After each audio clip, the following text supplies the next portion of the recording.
Il y a des traitements qui continuent et qui font des effets secondaires à long terme. Par exemple, le cancer du sein, ou qui est hormonal. Et à ce moment-là, les personnes qui sont sorties du cancer doivent prendre un cachet pendant des années. Et ce cachet-là, en fait, comme effet secondaire, il a création de diabète, douleurs articulaires, problèmes du système digestif. Donc, en fait, nous, on traite ça. Laetitia Alphon, bonjour et bienvenue au studio Qualita. On est ravis de vous accueillir. Vous êtes thérapeute en médecine chinoise depuis 7 ans, alors que rien ne vous y prédestinait puisque vous étiez économiste. Qu'est-ce qui s'est passé dans votre vie pour changer de voie comme ça ? Alors en fait, ce qui s'est passé, c'est que j'ai essayé pendant 9 ans de faire mon deuxième enfant et j'ai pas réussi. On a fait des FIV en fait pendant 9 ans et... ça marchait pas. Sans aucune réaction. Et en fait, tout allait bien. Chez moi, chez mon mari, aucun problème. Ils appellent ça de l'infertilité inexpliquée.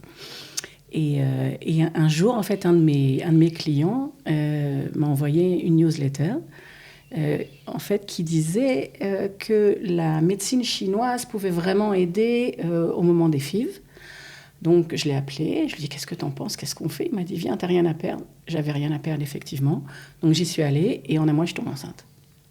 Ça a marché. Ça a marché. Donc ça vous a intrigué forcément. Ça m'a pas intrigué, ça m'a fait tomber par terre. Vraiment, je suis tombée par terre, vraiment quoi. Et comme je suis quelqu'un de curieux, j'ai décidé d'essayer de comprendre comment ça marchait parce que c'était pas possible pour moi que des médecins en fait pendant 9 ans on travaille comme ça et qu'on n'y arrive pas et qu'après avec l'aide du médecin et du thérapeute chinois en fait ensemble, ça a marché. Et donc je suis allée apprendre. Carrément, c'était apprendre pour changer de voie ou c'est apprendre non, pas du tout. Je continuais à travailler dans l'informatique pendant quelques années. J'ai continué à travailler dans l'informatique. C'est apprendre pour comprendre vraiment. Quoi. Voilà, vraiment pour comprendre parce que ça m'a vraiment intriguée quoi. Et en fait, donc la première année, je me demandais ce que je faisais là-bas parce que bon, je suis quand même statistique, informatique, pas du tout là-bas. Et donc pendant un an, je comprenais ce que se passait parce qu'on apprenait surtout la philosophie, mais je me disais, j'ai rien à faire. Les forces du monde, c'est ça. Quand je dis, mais j'ai rien à faire ici. Une année, en fait, j'ai senti le chi pour la première fois.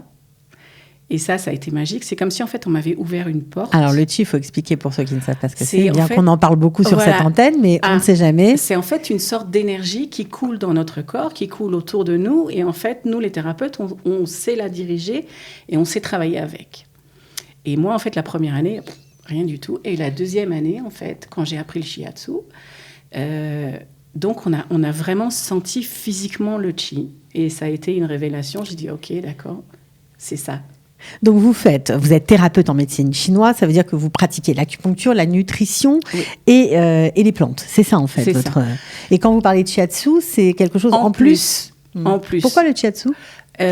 D'abord parce que c'était dans les études.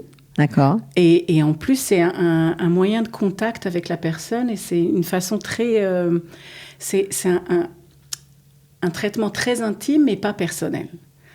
Très intime parce qu'en fait, ça vient de l'énergie cosmique qui passe par notre cœur, qui arrive dans notre main et qui passe dans le cœur et dans le corps du patient. Donc, c'est très intime quand même, mais c'est pas personnel du tout. En fait, on est habillé, il n'y a pas de... Ouais, et puis il n'y a pas de questions, il n'y a rien. Si, bien sûr, au début, ils me disent, parce que j'ai traité aussi des dépressions comme ça, ou des maux de dos, ou des maux de tendons d'Achille, ou des maux de faire accoucher des femmes aussi. Avec le shiatsu ? Ouais. Incroyable. Avec le shiatsu, faire accoucher des femmes... à un moment où elles venaient toutes comme ça, je ne sais pas pourquoi. Elles se sont passées le mot. En fait, toutes celles qui n'arrivaient pas à accoucher, elles venaient et je leur appuyais quelques endroits et hop, elles m'envoyaient des photos le lendemain. Ouais, impressionnant. Donc bon, un métier qui vous va comme un gant, apparemment, ça vous met en joie, c'est moins qu'on puisse dire. Vous aimez faire ce que vous faites, vous aimez soigner. Ouais. Quand j'étais en France, j'avais commencé à étudier médecine. Ça s'est pas fait. Je sais pas, il y a quelque chose qui me gênait. Après, donc j'ai étudié l'économie. Après, je suis venue en Israël. J'ai étudié l'informatique. J'ai travaillé dans l'informatique.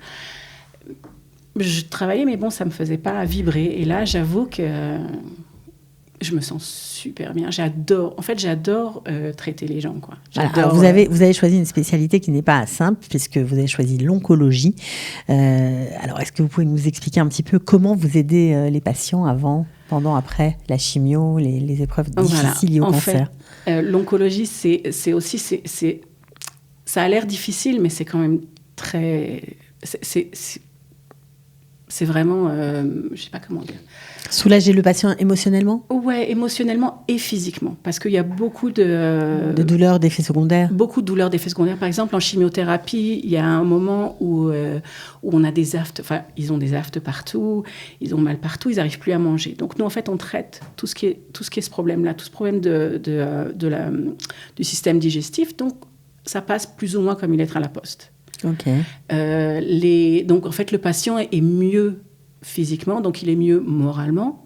Donc les traitements se passent mieux. Voilà, ça se passe beaucoup mieux, quoi. Après, il y a des traitements qui continuent et qui font des effets secondaires à long terme. Par exemple ? Comme par exemple le cancer du sein, qui est hormonal. Et à ce moment-là, les personnes qui sont sorties du cancer doivent prendre un cachet pendant des années. Et ce cachet-là, en fait, comme effet secondaire, il a création de diabète, douleurs articulaires, problèmes du système digestif. Bon, ça empoisonne la vie, c'est voilà, le moins qu'on puisse dire. Et donc, en fait, nous, on traite ça. On enlève tous les bobos du cachet et donc le patient vit mieux, quoi. C'est vrai que Alors, ça paraît fou, mais c'est vrai que la médecine chinoise peut traiter à plusieurs niveaux, bien sûr, et des maladies chroniques, ça peut être comme des mal de dos, comme voilà, du diabète, une dépression. Enfin, c'est énorme comme champ d'action, on va dire. Mais ce qui m'intéresse, c'est comment se déroule une séance avec vous, par exemple. Alors, on prend rendez-vous, le patient arrive, je lui fais remplir un petit questionnaire, en fait, sur les maladies qu'il a eues quand il était enfant, ses maladies chroniques, s'il a des allergies, pour que moi, je sache ce qui se passe. Après, on parle du problème. Pourquoi il vient vous voir ? Il y en a qui viennent vous voir sans problème, vraiment ?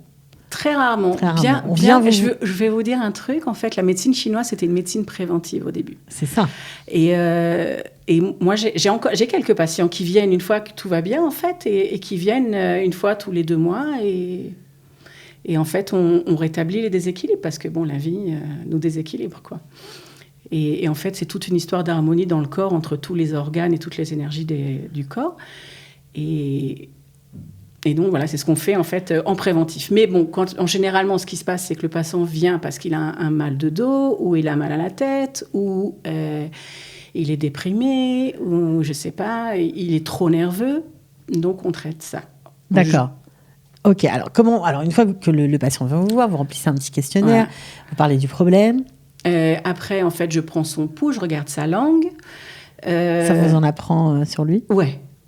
Sur la langue, on comprend tout, pratiquement. Et puis, le pouls aussi, en fait. Le pouls nous dit, parce qu'en fait, dans le pouls, on a 12 positions. OK. Ce sont chaque organe vraiment vitaux qu'on a, et en fait, qui nous dit quelle est la qualité énergétique de l'organe.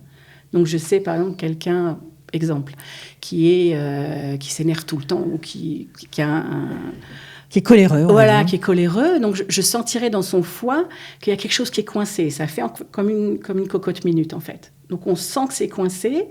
Et donc, je saurais que c'est ça qu'il faut que je libère. Que je libère et que je lui apprenne, en fait, à aller de façon harmonieuse vers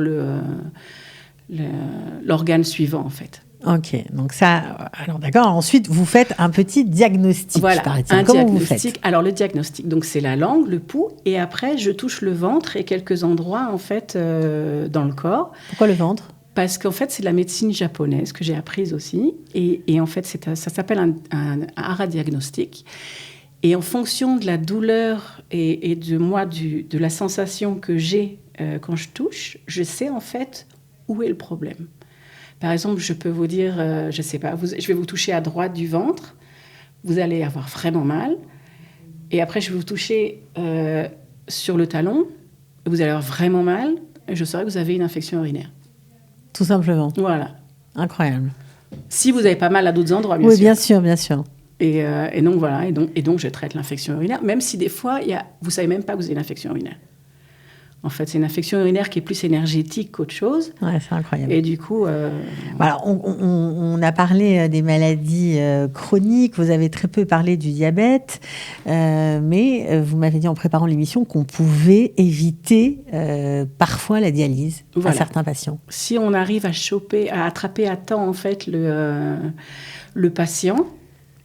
Qui est en prédialyse, quoi. C'est-à-dire que les analyses sont mauvaises, tout est mauvais, le rein ne marche pas bien. Bon, il se dit, OK, je vais être obligé, c'est fini. Ouais. On arrive à l'aide de formules chinoises d'acupuncture et de nutrition, parce que bien sûr, il faut changer la nutrition, parce que sinon... ça ne marche pas. Voilà, c'est vraiment... La nutrition, c'est la base de l'énergie terrestre, en fait. OK. Donc, on est obligé de changer l'énergétique terrestre de notre nutrition, qui est soit chaleur, soit froid, soit acide, soit amer, soit salé. Et en fait, en fonction de ce que le patient a besoin. Maintenant, chaque patient est différent.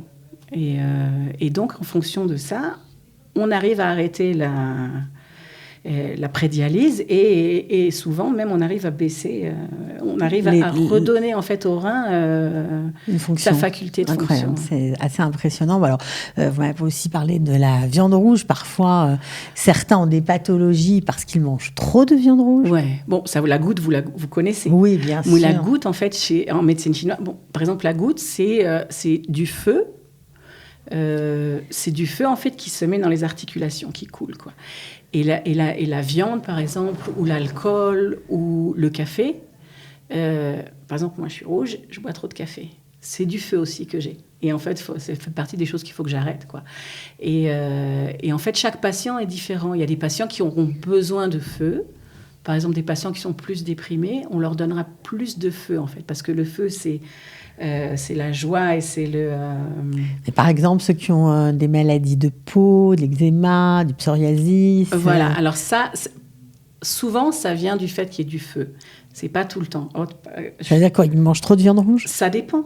En fait, ça peut être ça ou ça peut être, quand ils étaient petits, en fait, ils ont eu plein de maladies, on leur a donné trop d'antibiotiques.